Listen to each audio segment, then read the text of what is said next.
আচ্ছা, পূর্বের ক্লাসে আমরা দেখেছি হচ্ছে গুগল সার্চ কনসোল কিভাবে ইনস্টল দিতে হয় এবং সেটার ড্যাশবোর্ড কিভাবে আমরা এসইওর ক্ষেত্রে আমরা সেটাকে ইউজ করব। ওকে, এখন মূলত হচ্ছে যে আমরা যে এসইও করব, আমাদের মূলত কাজটা কি? টেকনিক্যাল এসইওতে আমরা অলরেডি দেখেছি এটা ইনস্টল করা এবং সেটাতে পারফরমেন্স ট্র্যাকিং করার জন্য, ওয়েবসাইটে কোথায় কোথায় ইস্যু হচ্ছে সেটা ট্র্যাকিং করার জন্য গুগল সার্চ কনসোল আমাদেরকে হেল্প করবে। এখন ওয়েবসাইটের ইন্ডেক্সিংটা কিভাবে করব? ধরেন একটা ওয়েবসাইট আছে marketis.co.uk, এখানে কিছু পেজ আছে। এই পেজের মধ্যে আপনার কি হচ্ছে না, অনেকগুলো পেজ আছে, সেগুলো আপনি ইন্ডেক্স করতে পারছেন, মানে ট্রাফিক আসতেছে না। আপনি বুঝতে পারলেন গুগল সার্চ কনসোল আপনাকে জানায় দিল যে আপনার এই পেজগুলো এখনও ডিইন্ডেক্স হয়ে আছে। ঠিক আছে, আচ্ছা আমরা এখান থেকে না দেখে ইয়াতে গেলে বুঝবো। এই জায়গাটাতে আসি, এখানে বলা আছে যে কিছু পেজ আপনার এখনও ইন্ডেক্স নাই। আপনি যদি আরও বেশি ট্রাফিক পাইতে চান তাহলে অবশ্যই কী করবেন, এই পেজগুলোকে ইন্ডেক্স করবেন। ঠিক আছে, এই যে ইন্ডেক্সিং পেজেস, যদি আমরা আসি, এই যে নট ইন্ডেক্স, তাই না? যে পেজগুলো আপনার ইন্ডেক্স থাকবে না সেগুলো এখানে দেখাবে যে পেজেসের মধ্যে নট ইন্ডেক্সড। আপনি এটাকে সিলেক্ট করবেন, এটাকে অফ করে দেন, তাহলে 106টা পেজ নট ইন্ডেক্সড। এখন কোন 106টা পেজ আমি সেটা খুঁজে বের করার চেষ্টা করবো। এখানে ক্লিক করলাম, সে বলছে এফেক্টেড পেজ কোনটা, 42টা পেজ এফেক্টেড। এই যে এখানে ইউআরএলগুলো দেখাচ্ছে, আমি যদি এখানে 250টা করে দিই, যা যা ইউআরএল আছে যেগুলো পেজ এফেক্টেড, যেগুলো ভালো না পেজগুলো, প্রত্যেকটা আপনি এখান থেকে ডাউনলোড করবেন। ওকে, ডাউনলোড করে এই যে এক্সপোর্ট করবেন। ঠিক আছে, সিলেক্ট করবেন ইউআরএলস, ডান করার পর এক্সপোর্ট করবেন, গুগল শিটে নিয়ে আসবেন। নিয়ে আসার পর আপনি দেখবেন কোন পেজটা আপনার জন্য প্রয়োজনীয়, কোনটা প্রয়োজন না। যেটা প্রয়োজন সেটাতে আপনি এসইও করার, সেটাকে আপনি কি করবেন, যদি কন্টেন্ট থাকে, দেখেন পেজটা 404, কোনো পেজ নাই, তাহলে এই জন্য এই পেজগুলো ইন্ডেক্স হওয়া নাই। ঠিক আছে, কিন্তু ওয়েবসাইট পেজগুলো এখনও হয়তো ভিজিট ওখানে তৈরি করা আছে রিয়েক্টে, তাদের প্ল্যাটফর্মে, যার কারণে এখনও এই পেজগুলো এখানে দেখাচ্ছে। তো যখন আপনি এই পেজগুলো পেয়ে যাবেন, 100টা পেজ পাইলেন বা 40টা 50টা, যে পেজগুলো পাইলেন, একটা একটা করে ভিজিট করে চেক করবেন কোথায় কি কি ইস্যু আছে, কন্টেন্ট আছে কি নাই। ঠিক আছে, যদি কন্টেন্ট থেকে থাকে, পারফেক্ট থাকে, তাহলে আপনি কি করবেন, সেই পেজটাকে আসবেন, ইউআরএলটা এখানে দিবেন, দেওয়ার পর আবার ইন্টারে ক্লিক করবেন, করার পর এটা তো প্রপার্টিতে নাই, ইন্টারে ক্লিক করবেন। ক্লিক করার পর আপনার কাজ হবে কি, এই যে ইন্ডেক্সের জন্য রিকোয়েস্ট তৈরি করে দেওয়া, একটা একটা করে। ওকে, মাথায় থাকবে, কারণ আপনাকে একটা একটা করে বুঝতে হবে যে এই পেজটার মধ্যে কী কী ইস্যু আছে। আর নিচে পড়ে নেবেন, যদি কোনো ইস্যু থাকে এখানে সে আপনাকে বলে দিবে যে এই ইস্যুর কারণে আপনার এই পেজটাকে ইন্ডেক্স করা যাচ্ছে না। যদি কোনো ইস্যু থেকে থাকে তাহলে আপনি আগে কি করবেন, ইন্ডেক্স করার আরেকবার রিকোয়েস্ট পাঠানোর পূর্বে আপনি সেই ইস্যুটাকে আগে সলিউশন করে নেবেন। Concept clear? সেই ইস্যুটাকে সলিউশন করার পর ইন্ডেক্স দিবেন। এরকম করে যদি 100টা পেজ হয় আপনার ওয়েবসাইটে, সেই 100টা পেজকে আপনি কি করবেন, প্রবলেমগুলো খুঁজে বের করবেন। এই যে টেস্ট লাইভ ইউআরএল, এটাতে যদি ক্লিক করেন, এই পেজটার মধ্যে কী কী ইস্যু আছে সে আপনাকে এই যে এখানে আবার বলে দিচ্ছে। ঠিক আছে, no number blocked by robot.txt, প্যান্থিয়নের ওয়েবসাইটটা robot.txt-র মাধ্যমে কি করা, ব্লক করা আছে, কেউ যাতে এই ডোমেনটাতে ভিজিট করতে না পারে, কোনো বট। এই যে গুগল ইন্সপেকশন টুল স্মার্টফোনের জন্য সে কি করেছে, ক্রল করেছে। Concept clear? হ্যাঁ, স্মার্টফোনের জন্য ব্লক করেছে না ব্লক করেছে? স্মার্টফোনের বট করেছে, বট, গুগলের বট। আচ্ছা, যেটা দেখছিলাম যে আমরা ক্রলের ইররগুলো সলভ করব। ওকে, কোথা থেকে করব সেটা আমরা দেখলাম। আবার যদি আপনার ওয়েব পেজে 200 300 400 500 পেজ হয়, আপনি একা কাজটা করতে আপনার জন্য অনেক হার্ড হবে। এছাড়াও আপনি যদি 10টা 5টা পেজ থাকে তখন আপনি এক্সএমএল সাইট ম্যাপটা নিয়ে কাজ করবেন। ওকে, কিন্তু যদি ইস্যুগুলো থাকে তাহলে তো আপনি সার্চ কনসোলের মাধ্যমে খুঁজে বের করে সলিউশন করতে পারছেন। ঠিক আছে না? আর এছাড়া আপনি কি করতে পারেন, এক্সএমএল সাইট ম্যাপের মাধ্যমে যে পেজগুলো থাকবে সবগুলো পেজ এক্সএমএল সাইট ম্যাপের মাধ্যমে একসাথে আপনি ইন্ডেক্স করতে পারেন।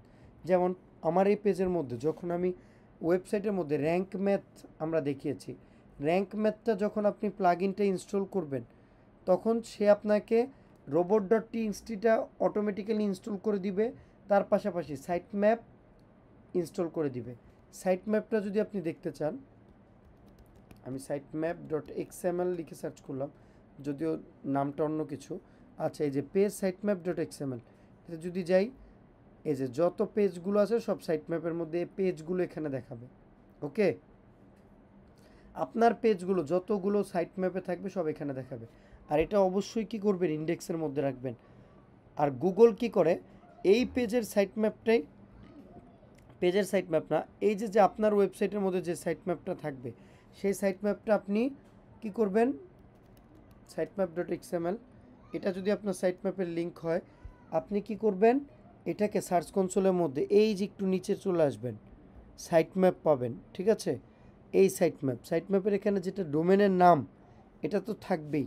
তারপর কি করবেন, প্লাগ ইনের পর এই যে স্ল্যাশের আগে একটু কেটে দিয়ে শুধু সাইট ম্যাপ ডট এক্সএমএলটা রাখবেন। ওকে, রাখার পর আপনি কি করবেন, এখানে সাবমিটে ক্লিক করবেন। যতগুলো পেজ আপনার ওয়েবসাইটের মধ্যে থাকবে সব এই জায়গাটার মধ্যে থাকবে অটোমেটিক্যালি। যত পেজ আছে সকল পেজ, যত ক্যাটাগরি পেজ আছে সমস্ত ক্যাটাগরি পেজ, যেমন এটাকে যদি আমরা দেখি ডট এক্সএমএল আসলাম, আসার পর আমরা দেখতে পাবো এখানে অনেকগুলো আছে site map, page site map. আচ্ছা, আমি এখানে বাকিগুলো অফ করে রাখছি, ঠিক আছে। যেমন আমি যদি অন্য আরেকটা ওয়েবসাইটে যাই, যেমন নাহিদ এস, এটার মধ্যে যদি আমাদের র্যাঙ্ক ম্যাপটা ইনস্টল করা থাকে তাহলে তো সাইট ম্যাপটা অটোমেটিক্যালি আসবে। ডট এক্সএমএলটা দিলাম সার্চ করে, যদি র্যাঙ্ক ম্যাপ ইনস্টল করা থাকে তাহলে সাইট ম্যাপের লিঙ্কটা চলে আসবে, সেখানে বলে দেওয়া থাকবে কোন কোন পেজে কী হলো। যেমন আরেকটাতে যাই,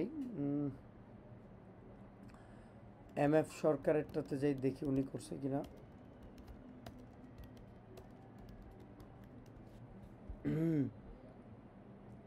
আসতেছে না কেন, অনেক টাইম নিচ্ছে। রোবট, এখানে সাইট ম্যাপ ডট এক্সএমএল, ওনারা যদি র্যাঙ্ক ম্যাপটা ইনস্টল থাকে তাহলে তো আসবে, না থাকে এই যে আসছে, দেখছেন কি কি ধরনের সাইট ম্যাপ আসে। একটা হচ্ছে পোস্টের জন্য, ব্লগ পোস্ট আর্টিকেলের জন্য, শুধুমাত্র ব্লগ পোস্ট। আপনি যদি এই ইউআরএলটা দেন তাহলে কি হবে, আপনার এখানে অনেক ধরনের ক্যাটাগরি থাকে, সবগুলো ক্যাটাগরিতে সে ইন্ডেক্স করবে। আবার আপনি র্যাঙ্ক ম্যাপের মাধ্যমে বলে দিতে পারেন শুধুমাত্র যেটা ওয়েব পেজের জন্য ডিজাইন করা, ওয়েব পেজের জন্য করা, আমি শুধু সেটাকে ইন্ডেক্স করব, বাকিগুলো করবো না। আমি একটা একটা করে প্রত্যেকটা ওপেন করি। একটা থাকে ক্যাটাগরি, একটা থাকে টেক্সট, হচ্ছে আপনার পেজের জন্য। যেমন এটা কিসের জন্য, শুধুমাত্র ব্লগ আর্টিকেলের জন্য। এই যে হ্যালো ওয়ার্ল্ড নামে একটা ব্লগ আর্টিকেল থাকে সেটা, এটা যতগুলো পেজ আছে ওয়েবসাইটে সমস্ত পেজের জন্য, অ্যাবাউট, ব্লগ, কন্ট্যাক্ট, সে পেজের জন্য। আপনি যদি চান শুধু পেজগুলো ইন্ডেক্স থাকবে তাহলে আপনি কি করবেন, এই জায়গাটুকুকে কপি করে আপনি কি করবেন, সাইট ম্যাপের মধ্যে ইয়ার মধ্যে আসবেন, সার্চ কনসোলে এসে এখানে আপনি কি করবেন, এটা দিবেন। না হলে আপনার কি করবে, সমস্ত এই যে সাইট ম্যাপ ইন্ডেক্সে থাকলে যতগুলো ক্যাটাগরি থাকবে, যে এখানে যতগুলো আছে দেখতে পাচ্ছেন 4টা ডিফারেন্ট সবগুলোই চলে আসবে। ওকে, তারপর ব্লগ আর্টিকেল দেখলাম, পেজ দেখলাম, তারপর আছে ক্যাটাগরি। এই যে ক্যাটাগরি দেখছেন, ক্যাটাগরি পেজগুলোকে আমাদেরকে ইন্ডেক্স করে লাভ নেই। লাভ, এটা তখনই লাভ হবে যখন ক্যাটাগরির মধ্যে ব্লগ আর্টিকেল পেজ, ব্লগ থাকবে, অনেক থাকবে, কিংবা প্রোডাক্টের ক্যাটাগরির আন্ডারে প্রোডাক্ট থাকবে, তখন আপনি সেটা করতে পারেন। বাট যদি আপনার আনক্যাটাগরি একটা থাকে, কোনো অন্য কোনো প্রোডাক্ট বা সার্ভিস বা কোনো আপনার পেজ না থাকে, কন্টেন্ট না থাকে, আর্টিকেল না থাকে, তাহলে তার আপনার এটা করে লাভ নেই, তাই না। এরপরে এটা আরেকটা আছে, এটা কি আসতেছে, প্রোডাক্ট পেজের জন্য, অথরের জন্য, সরি, অথরের জন্য। তাহলে অথরকেও আমার করে লাভ নেই।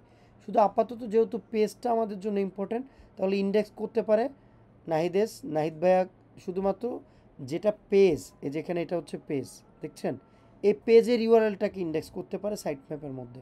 তাহলে কি হবে, এখানে যদি নতুন কোনো পেজ ইন্ডেক্স, নতুন কোনো পেজ এখানে যদি আসে, গুগল অলওয়েজ কি করবে, সে এই সাইট ম্যাপটাতে ভিজিট করবে এবং নতুন পেজটাকে অটোমেটিক্যালি সে ইন্ডেক্স করে ফেলবে। আপনাকে রিকোয়েস্ট তৈরি করতে হবে না প্রত্যেকবার। Concept clear? আপনাকে কি করতে হবে না, ইন্ডেক্স করতে হবে না, প্রতিবারের জন্য রিকোয়েস্ট তৈরি করতে হবে না ইউআরএল এ ক্লিক করে করে। ওকে, ক্লিয়ার? জি, এখানে আপনি দুইটা কনসেপ্ট বললেন। জোরে বলেন, জোরে জোরে। এখানে আপনি দুইটা কনটেক্সট বললেন, একটা হচ্ছে ইন্ডিভিজুয়াল পেজ ইন্ডেক্স করা আর একটা হচ্ছে সবগুলো একসাথে করা। তো জি, আমি সবগুলো একসাথে করে নিতে পারিনি, ইন্ডিভিজুয়াল না করে। এটা আমি অ্যান্সার অলরেডি দিয়ে ফেলছি। আপনার পেজের মধ্যে যদি ব্লগ আর্টিকেল না থাকে তাহলে ব্লগটাকে তো ওইটার মধ্যে ইন্ডেক্স করে লাভ নাই, সাইট ম্যাপের মধ্যে লাভ আছে? আপনি যদি যদি ক্যাটাগরিটা না থাকে, প্রোডাক্ট না থাকে, বা সেই ক্যাটাগরির আন্ডারে ব্লগ আর্টিকেল না থাকে, তাহলে আপনি সেই ক্যাটাগরিটাকে ইন্ডেক্স করে লাভ আছে? এখানে সাইট ম্যাপে সাবমিট করে লাভ আছে? আপনার অথর আছে, অথরের লিঙ্ক, আপনি সেই অথরটাকে এখানে করে লাভ আছে? যাদের অলরেডি 1 বছর 2 বছর বিজনেস করতেছে, যারা অলরেডি সে কাজগুলো করছে, আপনি মিউট করেন।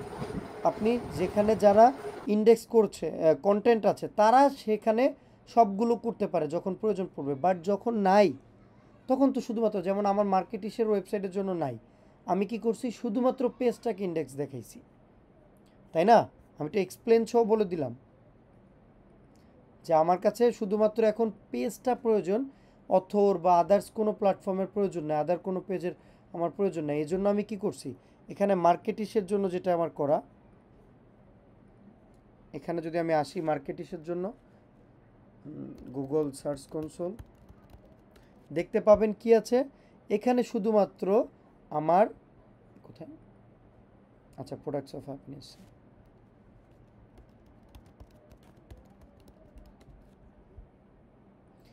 দেখতে পাবেন শুধুমাত্র আমি পেজগুলোকে করেছি। এই যে marketis.co.uk, এখানে কি আছে, আমি যদি সাইট ম্যাপে আসি, শুধুমাত্র পেজ সাইট ম্যাপ দেয়া। এখানে কি টোটাল সাইট ম্যাপটা ইনস্টল করা? অ্যান্সার দেন, এখানে কি টোটাল সাইট ম্যাপ আছে? না। এখানে কি দেয়া, শুধু পেজেরটা দেয়া না? জি কেন? জি। কারণ আমি কোনো ক্যাটাগরি আমার এটার মধ্যে আপাতত নাই, কোনো অথর নাই, শুধুমাত্র কি আছে, পেজ আছে। আচ্ছা, আর কারো কোনো কোশ্চেন? আর কারো কোনো কোশ্চেন? ওকে,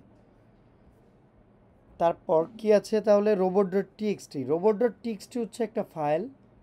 এটা যখন আপনি র্যাঙ্ক ম্যাথে বা ইউজড এসইও এই ধরনের কোনো প্লাগইন ইনস্টল দেন, সেটা অটোমেটিক্যালি রোবট.txt-তে ইনস্টল করে দেয় আপনার ওয়েবসাইটের মধ্যে।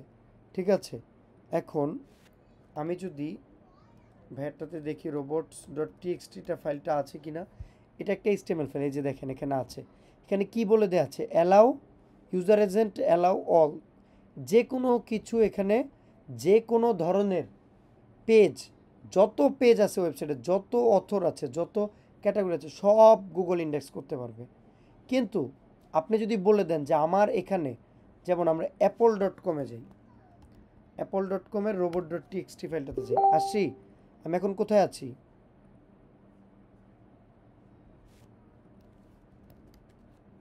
আমি এখন কোথায় আছি, অ্যাপলের ওয়েবসাইটে না? তারাও রোবট.txt-টা ইনস্টল করেছে, তারা দেখেন ডিসঅ্যালাউ করে দিয়েছে। কেউ এই পেজগুলোতে, এই যে পাথ আছে, পাথের মধ্যে কেউ ভিজিট করতে পারবে না, এই ইউআরএলগুলোতে কেউ ভিজিট করতে পারবে না, যেখানে এই পাথ আছে। যেমন টোটাল পেজ দেয় নাই, তারা শুধু পাথ দিয়ে রাখছে। ডিসঅ্যালাউ মানে কোনো কিছুই ডিসঅ্যালাউ, মানে তাদের বট, এই ধরনের দেখেন বিভিন্ন ধরনের বটের নাম। এটা হচ্ছে বাইদু স্পাইডার, বাইদু হচ্ছে একটা সার্চ ইঞ্জিন, তাদের স্পাইডার কি করতে পারবে না, কোনো কিছুই এখান থেকে চায়নার যে ওয়েবসাইটটা আছে সেখানে সে কী করতে পারবে না, ইন্ডেক্স করতে পারবে না। এখানে হাউস হোপ স্পাইডার, এটা একটা হচ্ছে যে আপনার বট, এই বট পারবে না। তারপর হচ্ছে সগু ওয়েব স্পাইডার, আপনাকে বলে দিতে হবে, প্রথমে ইউজার এজেন্টের নাম বলে দিতে হবে যে কোন বট আমার ওয়েবসাইটে ইন্ডেক্স, মানে ভিজিট করতে পারবে না, আমার এটা ইন্ডেক্স নিতে পারবে না, এবং কোন পেজগুলো, পেজের ইউআরএল ডিরেক্টলি আপনি এখানে দিয়ে দিতে পারেন। বুঝছি, রোবট.txt ফাইলে যে আপনি ধরেন আপনার ওয়েবসাইটের মধ্যে একটা পিডিএফ ফাইল আছে, অনেক সিকিউর, এই পিডিএফটা আপনি চান না অনলাইনে কেউ দেখুক, ওকে, সেটা আপনি এখানে বলে দিতে পারেন যে আমার এই পিডিএফটা গুগলের বা কোনো একটা সার্চ ইঞ্জিন, কোনো বট আমার এই পিডিএফটাকে কী করতে পারবে না, ইন্ডেক্স করতে পারবে না। ইন্ডেক্স না করলে তো কেউ গুগলে সার্চ করলে পাবে না, তাই না? যারা এক্সপার্ট তারা হয়তো এইভাবে ইউআরএল দিয়ে দিয়ে সার্চ করে করে তারা বের করতে পারে। বুঝছি না বুঝি নাই। Hello,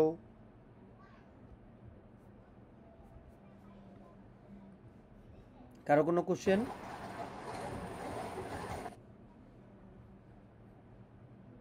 hello.